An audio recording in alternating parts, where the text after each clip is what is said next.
Tumeenda Gymkhana, tumeangalia na tumepokea taarifa, na amesema amefikia 80% na vifaa vingi kile unachokiuliza kiko store.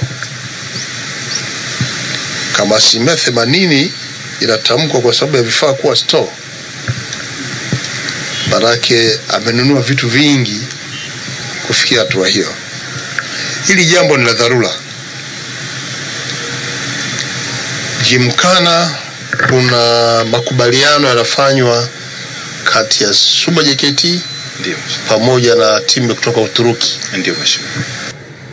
Sasa kwa hali hii na kwa maelezo ya kamanda ya kwa vifaa vipo, niwape kazi makatibu wakuu ya muda mfupi sana, kwa sababu jambo hili la dharura. Leo, kesho, 31 mfanye ukaguzi wa vifaa hivyo vinavyotamkwa viko store. Na kwa kuwa jambo hili kiutendaji liko kwenu, mlete taarifa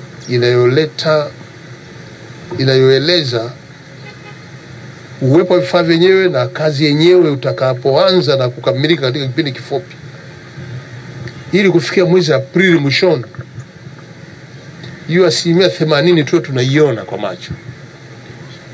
Lakini taarifa hii mimi nipate tarehe 1 ya kuwepo kwa vifaa hivyo vivyo store.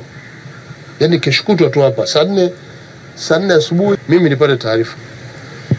Kwa hiyo katibu mkuu Wizara ya Fedha, katibu mkuu Wizara ya Michezo, Utamaduni, Wizara ya Fedha, na katibu mkuu wa TFF